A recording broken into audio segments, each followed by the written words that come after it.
All right, dear Papa Rip, while gyms are closed, what programming would you recommend for a novice with access to only a bar and plates? What would be the most productive way to organize training around deadlifts, cleans, and presses?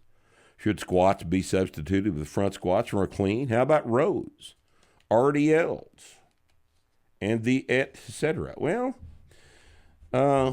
this has been dealt with at length on the board, and I think I've got all of those questions down in the general Q&A or the general programming forums of the boards. There's 10 or 15 threads about this down there because people keep posting the same question without having read what we've already written about it.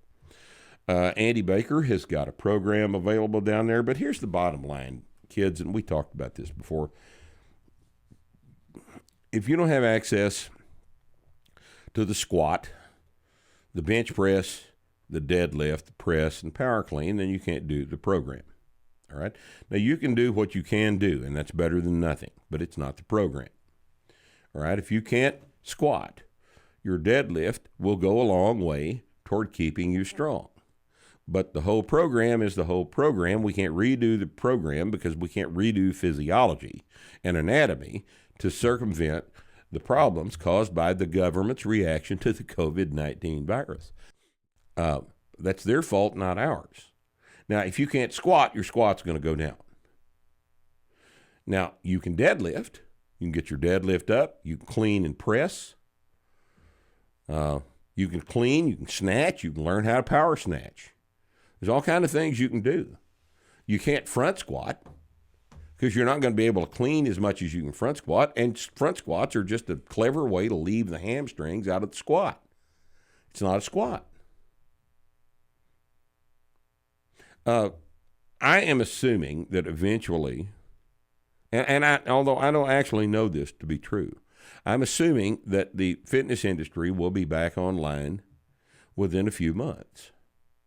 But I don't know. I have no way to know that. I don't know whether the government is going to allow us to go in a big building together ever again. You know, and even more important than that, after this COVID-19 thing passes, what happens the next time there's a novel flu that comes through? We gonna shut the whole goddamn thing down again? How long can civilization last with that threat hanging in the air? So I don't know that you're going to get back to the gym. It might very well be that the best answer to this is to implement the principles that you've learned out of the book with the equipment that you've got and figure out a way to make a rack so you can squat. Now I'm on record as saying, why would you build a rack out of wood? Would you build a car out of wood? Doesn't make a lot of sense. But if you have to have a rack and you got some 4x4s and you're careful, maybe you can figure out a way to squat.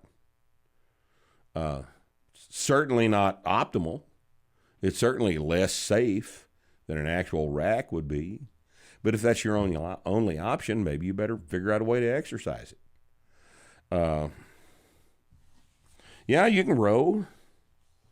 You can clean, you can snatch, you can do all kind of stuff. But if, there's a bunch of these questions are asking about the loss of gains that are going to accompany a lack of training. Well, if you quit training, even if there's not the specter of death stalking the land, you're going to detrain. Because that's physiology. It hasn't got anything to do with infectious disease. It's got to do with the stress, recovery, adaptation cycle, which is kind of like the supply, demand, price relationship. It's the law. We don't necessarily like that, but that's, I don't like the fact that I dropped one of my nice glasses in the goddamn floor last night and broke it. It's a gravity thing. But nothing I can do about gravity, except be more careful, right? So you're in a similar situation. You've got stress, recovery, adaptation that rules what we do in the gym. And then you've got supply, demand, price that rules what you do outside the gym. you'd better keep both of them in mind because they're both very, very important, and they're the law. Am I going to lose my gains? Just over 2 months on my linear progression, made good progress. I'm sorry. You're probably going to lose some of your gains. You can't air squat and keep them. Air squats make your squat go down. You can't do 100 push-ups, 100 chin-ups, 100 sit-ups, and 100 air squats.